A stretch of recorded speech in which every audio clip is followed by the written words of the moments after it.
We are learning about aerodynamics now in ground school. I can see why I would need to understand that if I was designing the airplane. But why do I need to understand that stuff as the pilot? As the pilot, the way you make the airplane do what you want it to is by manipulating the forces on the airplane. You don't need a quantitative understanding of aerodynamics like the engineer would need, but you should have an intuitive feel for what factors are influencing those forces, what you can do to alter those factors, and the limits of your ability to manipulate those forces. Welcome to the aerodynamics lesson of the Inquisitive Pilot Ground School curriculum. Much of the discussion of aerodynamics will rely on a basic understanding of some physics concepts. Now, I know that many of you have never had a course in physics, and some of you that have had a course in physics may have been anxious to forget all that material the moment you turned in your final exam paper. So I will start with a brief introduction to some of the physics concepts that we will be relying on in this discussion. Then we'll discuss the forces that are exerted on an airplane in flight. Most of the lesson will focus on two of those forces, lift and drag. Finally, we'll discuss what happens at the limits of an airplane wing's ability to generate lift, namely stalls and potentially spins. Some physical quantities can be measured with a single number. These are things like temperature or air pressure. These kind of quantities are called scalars. Other types of quantities have both a magnitude and a direction. These are things like force or acceleration. These quantities are called vectors. When we're dealing with vectors, it's often convenient to use a coordinate system and to express the vector in terms of the components of that vector in each of the coordinate directions. So in this example, we're taking a vector A and we're breaking it down to a component in the x direction and a component in the y direction. You've probably heard the phrase, objects in motion tend to stay in motion. More specifically, objects in motion tend to stay at the same speed and continue moving in the same direction unless they're acted on by some outside force. A force in the same direction that the object is moving speeds the object up. A force in the opposite direction slows the object down.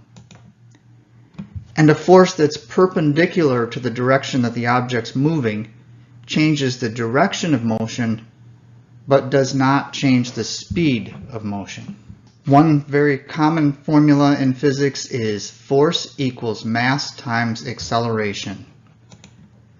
What this means in more intuitive terms is that it takes more force to change the speed or direction of a heavy object than it does to change the speed or direction of a light object. A related concept is that if an object is moving fast, then it takes more force to change the object's direction by a certain amount than it would if the object was moving slowly. An example of this, when you're driving at highway speed and you take a turn, like an exit ramp, it takes a lot of side force on the car to make it go around that turn. Whereas if you're in a parking lot at low speed, it doesn't take very much sideways force in order to make a very tight turn into a parking spot. The last physics concept I want to review is the concept of reaction forces. It's often said that for every action, there is an equal and opposite reaction. In the world of physics, what this means is that if you exert a force on an object in a particular direction, that object will exert a reaction force on you in the opposite direction. Some examples that you may be familiar with if you shoot a gun, the gun exerts a force on the bullet to accelerate the bullet, but there's a kickback force on the gun. Another example, if you're standing on the floor, then that floor is exerting an upward force on you that's counteracting the force that gravity is exerting on you so that you don't accelerate either up or down. Because the force is exerting a force on you, you are applying a downward reaction force on the floor. There are 4 forces that act on an airplane in flight. Weight always pulls us toward the center of the earth. Lift is the part of the aerodynamic force that is perpendicular to the direction of the motion. In this lesson, we'll focus on the net lift produced by the wings and the tail together without worrying about which surface is generating the lift. When we get to the lesson on stability, we'll see that the balance between those two is important. Drag is the aerodynamic force that's parallel to the direction of motion. Finally, thrust is the force that's produced by the power plant. It is based on the pitch attitude. It's generally directed pretty close to parallel to the direction of motion, but not necessarily exactly. For an airplane that is in straight and level flight, the lift is equal to the weight and the thrust is equal to the drag. If these forces are not equal, then the airplane will either speed up, slow down, or change direction of motion. In other flight conditions, some of these forces may have different directions and/or different magnitudes. To analyze these conditions, we need to choose a coordinate system, break down each force into components in that coordinate system, and then see if the forces are balanced in each coordinate direction. In this example, the airplane is in a steady state climb, meaning it has a constant speed and a constant rate of climb. A convenient coordinate system for analyzing this is to divide the forces into components that are parallel to the direction of motion and perpendicular to the direction of motion. Here we see that the weight has components in both directions, whereas the other forces are pretty much in one direction in that coordinate system. In the direction parallel to the direction of motion, in addition to thrust and drag, there is a component of the weight force. In a steady state climb, thrust is greater than drag so that it can overcome this component of the weight that is acting to slow the airplane down. The angle of climb will depend on how much the thrust exceeds drag. So if the thrust is a lot bigger than drag, the airplane will climb at a steep angle. Otherwise, it will climb at a shallow angle. Similarly, when the thrust is less than the drag, then the airplane will reach a steady state descent with a descent angle that depends on how much the drag exceeds the thrust. Before we get into an explanation of lift, I need to define a few terms. The chord line is a straight line. It runs from the wing leading edge to the wing trailing edge in this profile view of an airplane. Now, if an airplane has movable flaps, then the trailing edge actually moves up and down as the flaps are moved. But we define the chord line with respect to the trailing edge when the flaps are in their neutral position. The angle of incidence is the angle between the longitudinal axis of the airplane and the chord line. So the longitudinal axis runs from tail to nose. The angle of incidence does not change when we're in flight. The angle of incidence is set by the airplane designer, not by the pilot. The angle of attack is the angle between the wing chord line and the relative wind, or the direction that the air is hitting the airplane from. So when you're in a descent, the relative wind will be slanted upward a little bit. When you're in a climb, the relative wind might be slanted downward a little bit. So the angle of attack depends on whether you're climbing or descending, and also heavily on the pitch attitude of the airplane. Some people in my class say that wings produce lift because of Bernoulli's principle. Other people say that it is because of Newton's second law. Which one is right? Both explanations are correct. Some people find one more intuitive than the other. Sometimes one of them provides a better foundation for explaining something else. Since both ways of explaining lift are correct, I will be presenting them both here. I'm going to start with the explanation that's based on Bernoulli's principle, but first I need to describe what that principle is. So consider air that's flowing through a tube with a narrow section in that tube. A tube like this is called a venturi. So the same number of particles of air need to pass each part of the tube in a given amount of time. So to make that happen, when you're in the narrow section, either the air molecules need to be packed in very tightly together, or the air molecules must be moving faster. So until we get up close to the speed of sound, the density doesn't change much, and it is the speed that changes to make this work out. So the air moves much faster through the narrow part than it does through the wide part. We know that things don't speed up unless there's a force acting on them that causes them to speed up. So what causes these air molecules to speed up as they move through this tube? It turns out that there is a pressure gradient. There's a high pressure area in the wide part and a low pressure area in the narrow part, and the pressure difference between those two is what pushes on the molecules, causing them to speed up. Now, for some people, mathematical formulas are helpful to understanding things. So for those people, I'm going to provide the formula here. Mathematically, the pressure plus 1/2 of the density times the velocity squared stays constant for any molecule as it moves through a system like this. So the pressure is high when the velocity is low, and the pressure is low when the velocity is high. Now let's consider air flowing over a wing, and we'll imagine that we are observing this from off to the side of the wing, and that we are stationary with respect to the wing. So this air coming from the left over here has speed equal to the airplane's speed. Now the air that hits the very front of the wing, that will slow way down.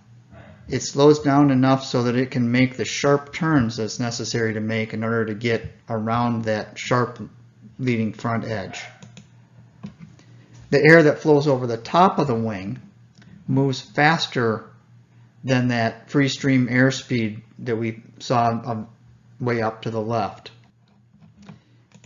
The air that flows past the bottom of the wing slows down a little bit relative to that free stream airspeed.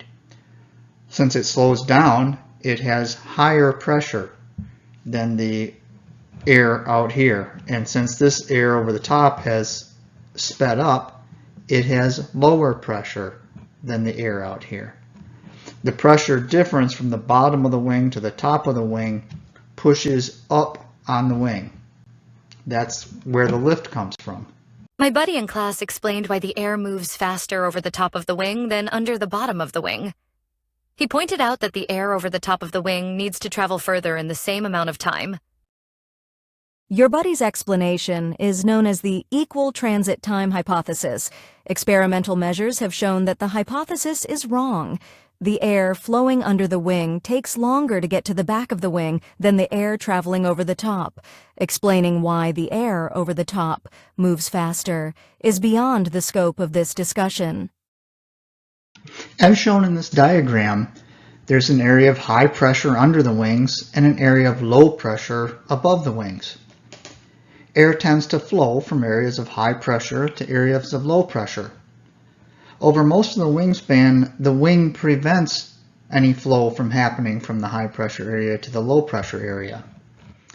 However, some air does flow around the wingtips from the high pressure area to the low pressure, creating vortices. Some aircraft have winglets to try and reduce the tendency of air to sneak around the wingtips. The vortices from large aircraft can be a hazard for light aircraft. These vortices sink and spread out behind the airplane that's creating them, and they drift with the prevailing wind. Usually you don't have a cloud in the right location to show you exactly where the vortices are, like you do in this picture. So when you're operating in the proximity to large airplanes, you need to visualize where the vortices from each airplane would be, and you need to plan accordingly so that you don't end up flying through one. Now let's discuss the explanation of lift based on Newton's second law. This is the law of physics about equal and opposite reaction forces. This diagram shows the pattern of airflow as it flows past the wing. Notice that as the air flows past the wing exerts a force on the air, deflecting the air downward. The direction of this force is perpendicular to the direction that the air is moving.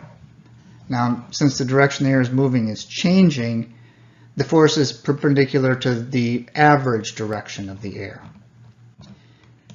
The reaction force is in the opposite direction of this force. This reaction force includes both the lift force and a part of the drag force called induced drag. The component of the force that is perpendicular to the oncoming relative wind is the lift, and the component that is parallel to the oncoming wind is the induced drag. Now let's consider what factors will impact how much lift we get. So the magnitude of that lift force is going to be determined both by how much air we are deflecting and then also by how much we're deflecting the air. The amount of air that we're deflecting or acting on is determined by a few things. One is airspeed. At a high airspeed, there's going to be more molecules of air passing that wing in a given period of time. So the wing will be acting on more air. Also, wingspan. The wider the wing is, the bigger amount of air that the wing will be acting on as it passes through. And finally, air density. If the air is very dense, then there's more mass of air in that volume of air that we're acting on. There's also a few things that have influenced how much we deflect the air. So one thing is the angle of attack. The angle of attack is closely related to the angle that the air gets deflected. And then airspeed will also affect this, because for a given angle of deflection, when you're moving faster, then there will be a much more velocity change of deflection of that air. And finally, the wing chord has an impact. A wide wing will have a little bit more time to act on each molecule of air as it passes by, so it can deflect it a little more. So notice that airspeed shows up twice. So the amount of lift is actually proportional to the airspeed squared. Also notice that wing span and wing chord both show up, and the multiple of these two is the wing area. For those that like to have mathematics, the formula for lift is 1/2 times the density times the airspeed squared times the coefficient of lift times the wing area. This graph shows how the coefficient of lift is related to the angle of attack for an example wing section. For most of the operating range, they're very close to linearly related. As we get out here towards the end, that relationship changes. Also, this term, 1/2 density times the velocity squared, you'll remember that term from our discussion of the Bernoulli principle. That quantity is called the dynamic pressure.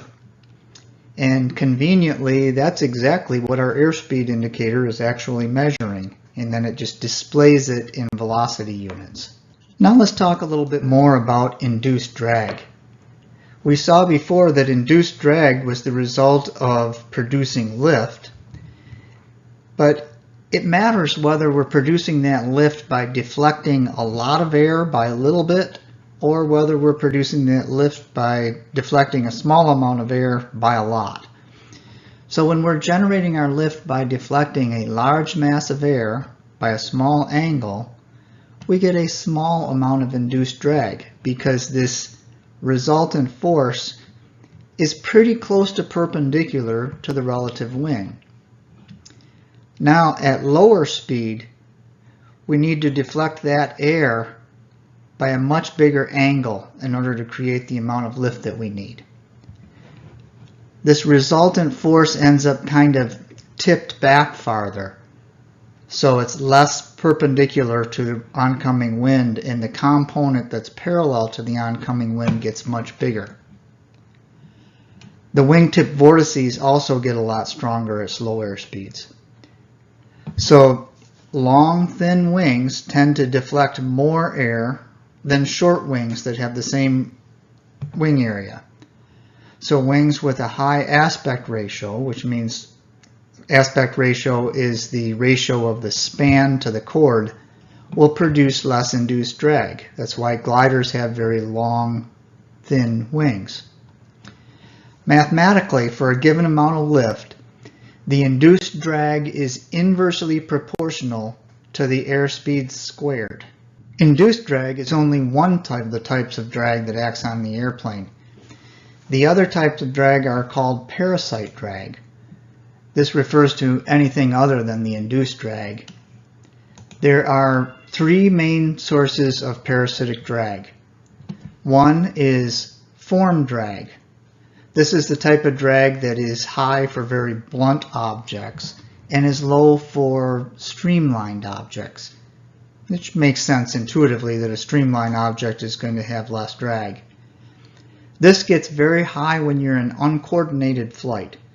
So when your airplane is not pointed in the same direction that it's moving, then the air isn't flowing over the airplane in the direction that the airplane is nice and streamlined for. Instead, it's flowing kind of sideways across the airplane, and the airplane is much blunter in that direction. Another type of drag is skin friction drag. This refers to how smooth the surface is. So bumpy surfaces cause more drag as the air moves across them than smooth surfaces. Things that can make a surface bumpy would be things like bugs on the surface or rivets, things like that. One example is frost. If you have frost on your wings and you fly, the drag goes way, way up.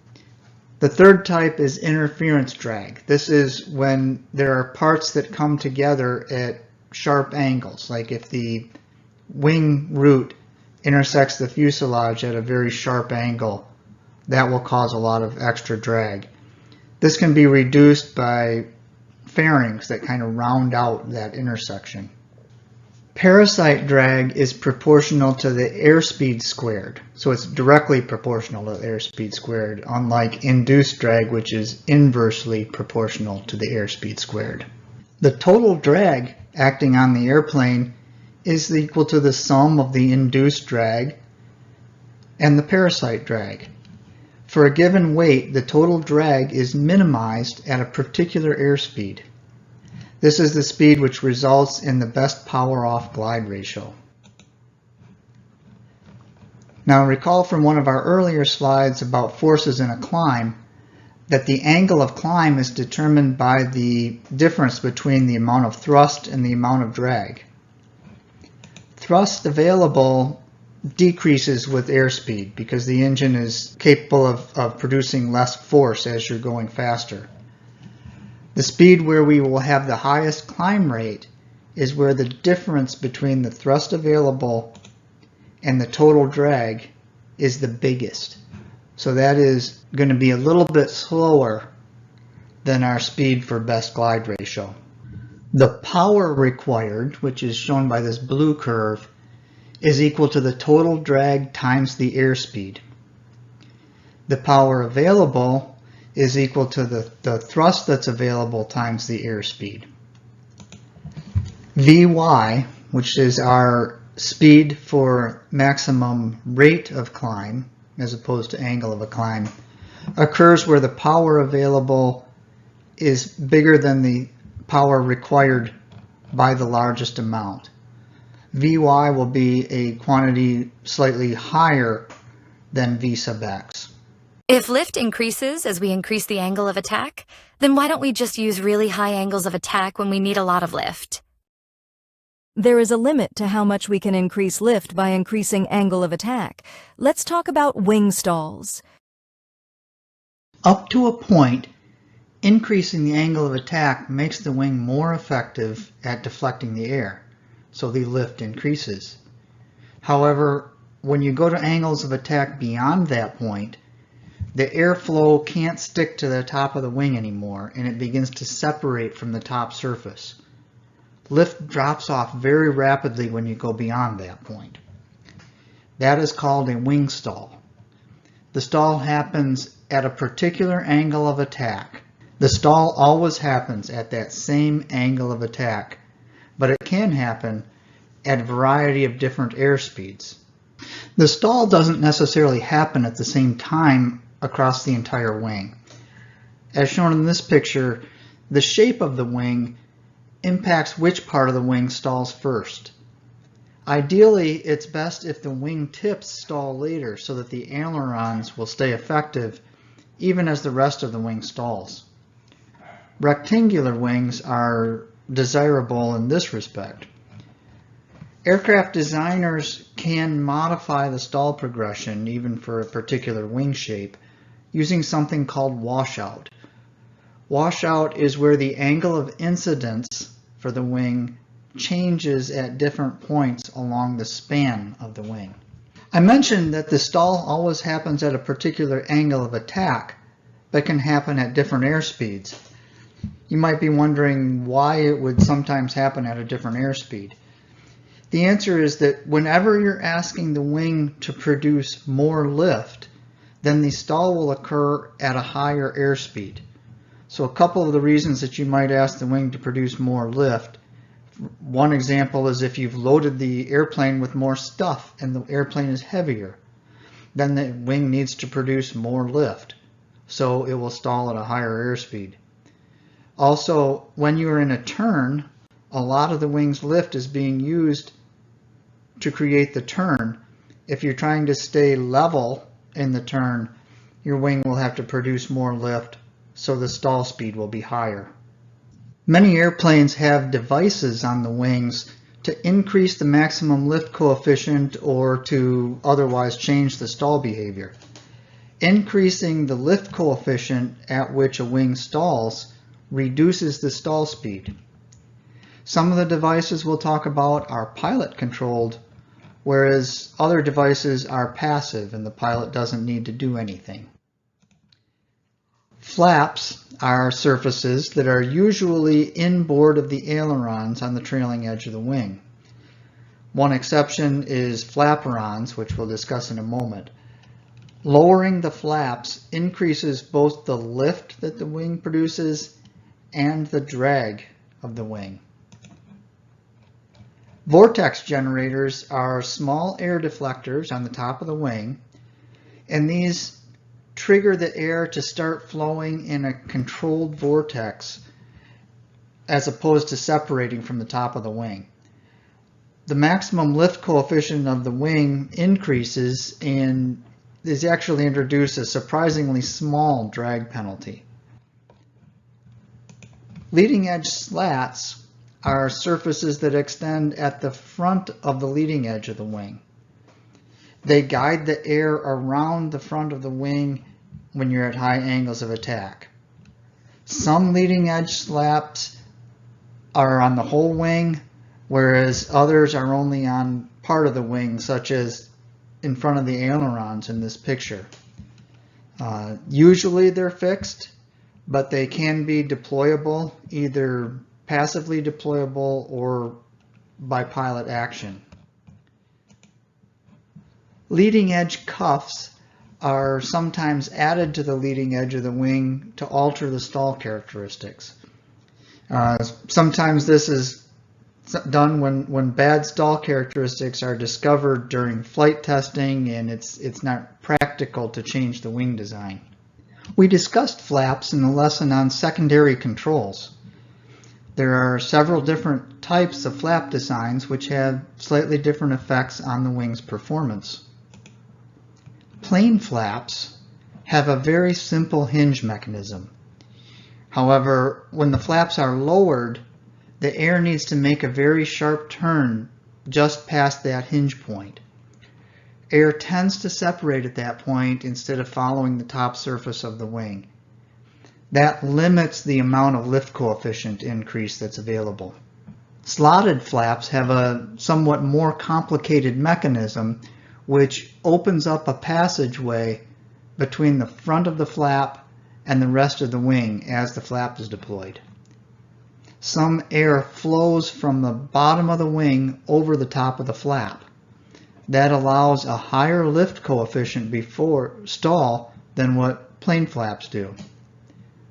Drag with flaps deployed is also a little less than with plane flaps. Split flaps deploy from the bottom surface of the wing only.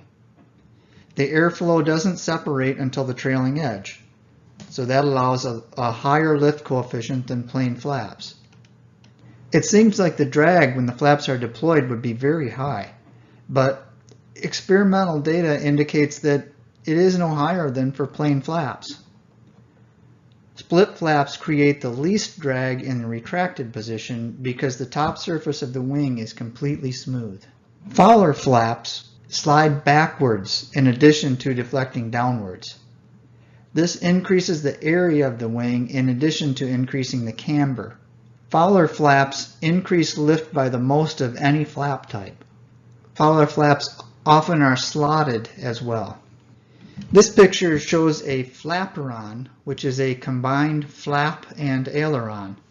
The mechanism mixes the aileron and flap control inputs so that the flaperons on the left and the right wing will move in opposite directions when you move the stick or the yoke, and they'll move in the same direction when you move the flap control.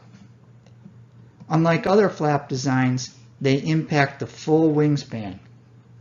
However, the degree of deflection is limited because the aileron function is still needed at the maximum flap deflection.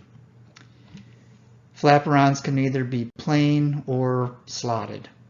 As we saw previously, we get wingtip vortices because the air is pushed around the wingtips by the high pressure air under the bottom of the wing and the low pressure air over the top of the wing. When we lower the flaps, except for flaperons, the inboard part of the wing produces more of the lift, and the outboard portions produce less of the lift. That reduces that pressure difference near the wingtips, so the wingtip vortices are not as strong with the flaps down. When you go to an air show, you'll probably see airplanes do spins. When spins are done intentionally, they are safe maneuvers. However, when a pilot enters a spin unintentionally, the control inputs to recover from the spin are not intuitive. Spin training is not required except for flight instructors. However, I recommend it. It will make you more aware of what control inputs will cause a spin, and your response, if it ever happens accidentally, are much more likely to be correct. To understand the aerodynamics of a spin, let's consider an airplane that is rolling. Not just that it's in a bank, but that it is actively rolling. The wing that's dropping has a higher angle of attack than the wing that is rising. If we're in the normal part of the lift coefficient curve, that meaning we're not stalled, then that dropping wing will produce more lift than the rising wing. That tends to reduce the rolling. However, if we're in the stalled part of the lift coefficient curve, then the rising wing will produce more lift than the dropping wing. That accelerates the rolling tendency. So that's what's going on in a spin. Once the spinning starts, the aircraft will tend to dive toward the ground. Spins generally happen due to yaw that's happening just as the aircraft is entering the stall. The way to stop a spin is with forward stick or yoke in order to reduce the angle of attack and get yourself out of that stalling condition, and opposite rudder to stop the spin. Your intuition will lead you to try to use ailerons to stop the spinning. However, in a spin, the ailerons are at best ineffective, and they may even be working opposite from normal. So you want to hold the ailerons in the neutral position while you're recovering from a spin. Once you recover from the spinning itself, then you're in a dive and you recover from the dive. This is what a spin looks like from the cockpit.